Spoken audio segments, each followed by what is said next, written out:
in and talk about the Lions at the quarter point of the season.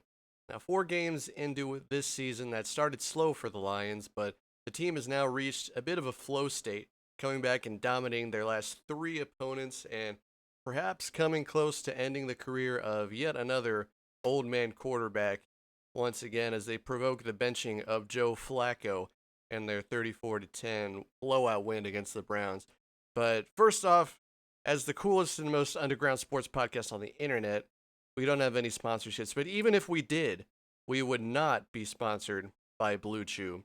Now, up here in North Carolina, the Superior Carolina, our dicks work properly as far as I'm concerned. And if not, it's a little bit of a skill issue, honestly. But if you go down to South Carolina and watch a South Carolina versus Clemson game, every other commercial is a low budget Blue Chew commercial.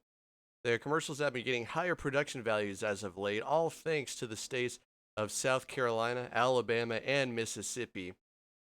And I think all that macho posturing and toxic politics is due to the men in those particular states not being able to raise the mast and get up for game day. You know, Saturdays are for the cocks, and neither one of them can perform as of late either. The cocks of the game variety down there in Columbia, or the other one. So y'all South Carolinians, keep doing what you're doing.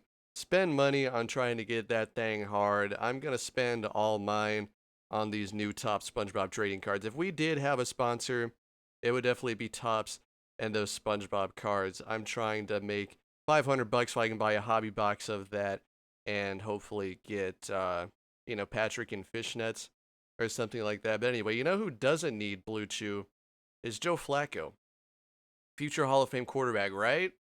Right? A better Trent Dilfer with a big arm and swag. I mean, they both won Super Bowls off the backs of really good Ravens defenses. But I mean, just look at him. A real Marlboro man. Let him take you to flavor country. He's the guy that Jay Cutler wishes he could be. You remember Jay Cutler skipping out on practice and not giving any effort, smoking a cigarette in the background, looking like a total dork. I think he's the kind of guy who tries to overcompensate by smoking a cigarette, but he just looks really flubby and just like, a bum. And he didn't really play with any swagger, but who plays with a lot of swagger? Joe Flacco. Big arm, big moments. Yeah, what else can you say? He's a good-looking guy with that salt and pepper beard. I mean, take a moment to pause this and go look at a picture of him recently. I mean, damn. 41-year-old DILF over here.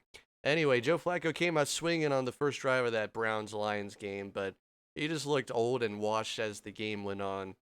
Now, of course, there was a lot of miscommunication with his wide receivers, so those 2 picks and everything weren't entirely his fault. He just doesn't have NFL receivers on that team who can run the route that they're supposed to and, catch anything that comes their way because their receivers are just boneheaded and have hands made of stone. Jerry Jeudy gets about 6 to 8 targets a game, but he only hauls in like 1 to 3 of them. If you're one of the people like me who drafted Jerry Jeudy in fantasy, it's kind of like a mid-round guy. I feel sorry because he felt like a guy who was supposed to get 200 points this year in PPR, but yeah, he's not looking like he's gonna get there. Of course, he could pop off in a few games. Who knows if Dylan Gabriel can do something with him and put it on him? But even if you put it on him, he's not gonna catch it. But anyway, Reigns turned over to Dylan Gabriel, one of the greatest college quarterbacks to ever play. He has the college record for most games started because he played for like 7 or 8 years because he kept getting hurt. Because he used to play for UCF back in the day, right? And for whatever reason, UCF had that track record as having quarterbacks break their legs in half. Shout out to Mackenzie Milton. But yeah, Dylan Gabriel, the Hawaiian Drew Brees, I'm pretty sure he has that all-time high school touchdown passing record over there in Hawaii. But the thing with Dylan Gabriel being the next Drew Brees is that, we got to remember that Drew Brees, early in his career, wasn't amazing. With the Chargers, he did all right, but then he had that injury that almost derailed his career entirely until he was able to get to the Saints with Sean Payton. And then once he melded with that kind of offensive mastermind and, had that connection between offensive coach and quarterback, he was able to put up those Hall of Fame numbers and the NFL leading passing yards and whatever. But early on, Drew Brees was just kind of an average quarterback. So we'll have to see if Kevin Stefanski is that offensive juggernaut that can help Dylan Gabriel reach some sort of level that's high enough to get these Browns back into the playoffs. Because, I mean, how many more chances will Stefanski have as the Browns coach? I don't know. I mean, he's a good coach, but it is the Browns after all. But anyway, enough of the Browns. Let's get into the Lions. Now, with the Lions after 4 games, we are currently in a best case scenario territory for the Lions right now. Following that week 1 loss at the Packers, things were looking a bit dire since the schedule was not going to get any easier, and it looked like the Lions were going to have some growing pains with their 2 coordinators leaving, which of course was the talk of the offseason. I personally didn't think it was going to matter that much, but following that week 1 loss against the Packers, I was warning everybody to, get ready for a potential worst case scenario where, what were you going to do if the Lions ended up like 2-4 or something like that? Because the schedule was not looking too good at the time. But they've turned it around, and of course, some fortunate things have swung their way over the course of the season. So maybe that Packers loss was just week 1 variance. That seems to have been the culprit, perhaps, because, the Packers were stacking up for that game. That was like their Super Bowl. It was pretty endearing, the fact that they were trying so hard to beat the Lions in that week 1 game, but it seems to all kind of have collapsed for them since then, since they had that embarrassing loss against the Browns and are currently enduring an active losing streak, something that the Lions have not had to deal with in like 3 years. So, yeah, things are looking good for the Lions right now. It turns out the Lions' offense is not super difficult to figure out how to work with. They just pound the rock and let Jared Goff make accurate throws. Now, Goff still misses on some deep throws. He had that interception in the Browns game that was on a deep throw that's kind of wasn't able to put enough on it. I mean, he was trying like an 80-yard pass or something like that, just didn't make it. But there was one throw where he puts it right on JMO in one of these games, and JMO just straight up drops it. And it's strange, JMO and his catching, because he's generally like seems a pretty sure hand receiver, but sometimes when he catches the ball, it kind of takes him a couple tries to catch it, if you know what I mean.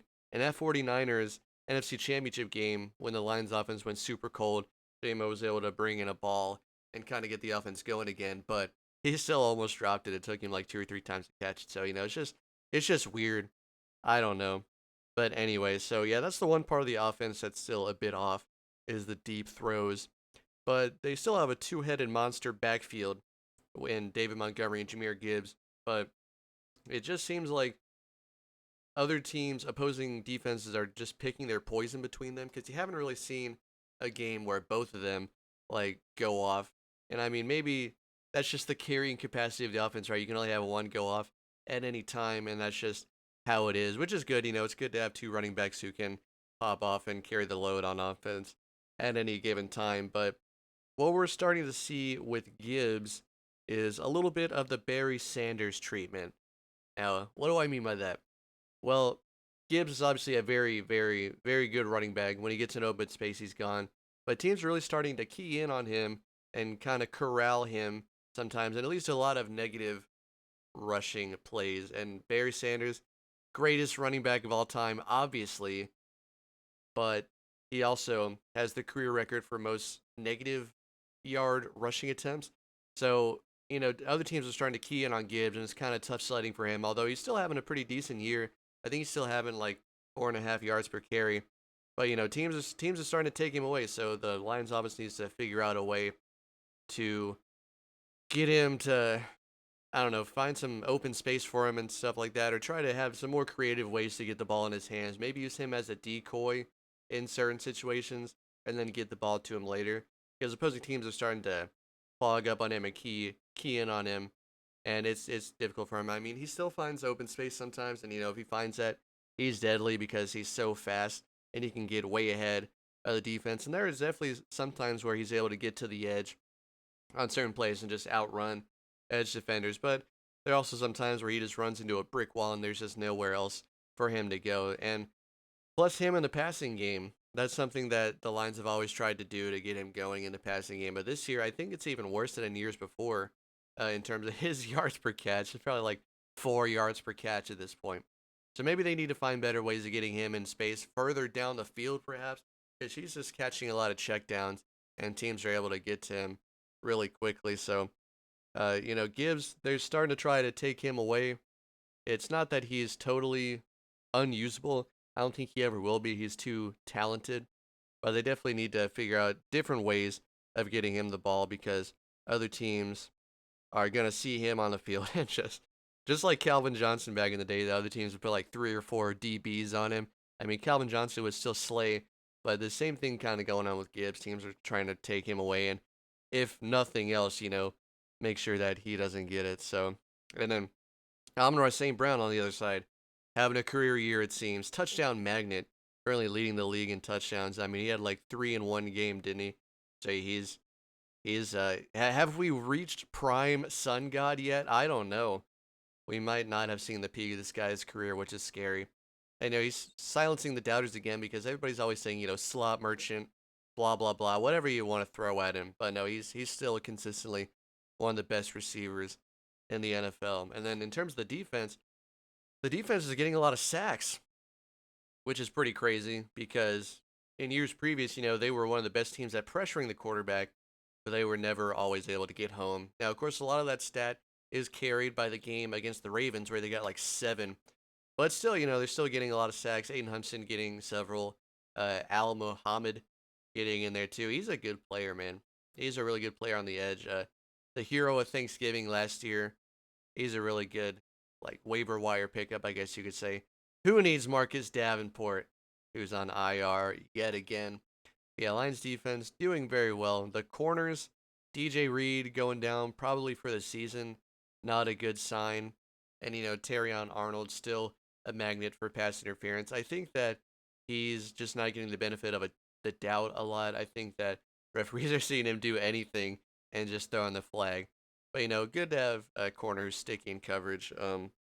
But, yeah, they're just going to get a lot of calls like that just because they're a physical defense anyway. So, yeah, all sides of the ball firing very well so far. And this game against the Bengals is kind of the last game before we get into the real nitty gritty of the Lions schedule. I mean, when you looked at their schedule before, coming off a loss to the Packers, you said, "Oh man, Ben Johnson coming into town. What if he, gets a step up on the Lions?" Obviously, that didn't happen. The Lions able to take care of business, 52-21. Then you had at Ravens. That's not a game you want to see on the schedule because, as we all know, the last time the Lions went uh, over to Baltimore to play a game, they got blown out. It was kind of a Gibbs breakout game a little bit, but when you lose 38-6, there's not really anything you can do about it. And plus, in that Ravens game, the Lions had only beat them like once or twice ever. And in 2021, they had that heartbreaking loss to them, 17-16 in Detroit after Justin Tucker kicked the longest field goal in NFL history to beat them. So really a sore subject when you talk about the Ravens. Now, Jake Bates in this game had a chance at setting the NFL record for longest field goal ever, and he almost had it. It had the leg, it just didn't quite stay true. I really wanted that to happen. I really wanted to reclaim that record against the Ravens. But anyway, the Lions ended up dominating that game, which was a really fun game to watch. And then this game against the Browns, it was close at first, but then the Lions able to pull away at the end. And so, yeah, this Bengals game, 42-10, 45-13. I mean, this game, the Lions are going to cover. They're probably going to go over. Maybe get a little help from the Bengals in going over, but the Lions could go over in this game by themselves. And then you get into the tough part of the schedule here at Kansas City Chiefs on Sunday Night Football. Now, the Chiefs, they can be beaten, as we've seen this year. The past 2 or 3 seasons, they've looked a little off. They've just been winning these ugly, ugly games. So I don't know if they're going to have the toughness to face this Lions team. You got to give it your all, and, they're always seemingly infighting and stuff back there. And, Mahomes throwing 2 passes backwards against the Giants. And, Kelsey and Andy Reid beefing it out. I don't know. I don't know. It might still end up being a tough game, especially if the refs call it the Chiefs' way. But we the Lions put the league on notice a couple years ago when they won that opening game at Chiefs. So I'm still confident in that game. Then at home against the Buccaneers the next week on Monday Night Football. That is one where you could be worried. Now, that was one of the Lions' two losses last year, was at home against the Buccaneers. They kind of messed it up late game, having some kind of weird decisions that kind of sunk them. So they definitely beat themselves in that game. But the Buccaneers are a very tough opponent. I mean, and then plus that playoff game where they played against them also the year before, that was also a pretty tough game. Strange how we keep getting the Buccaneers at home. Oh yeah, and then also back in Lions history, their first road win during the times where they were just putrid. Maybe like back in 2010, I think it was their first road win in like 26 games or something crazy like that. Was at Buccaneers. But yeah, they're a tough team. Baker Mayfield may give you the ball a couple times and make it easier. But they got a good defense, and Baker can also throw 5 or 6 touchdowns on you. So that's another coin flip, I think. At home against Vikings, that might be another tough game. I don't know. The Vikings are still playing pretty tough with their backup in, and they got a good coach in Kevin O'Connell. I'll admit it. I'll admit that KOC is a good coach.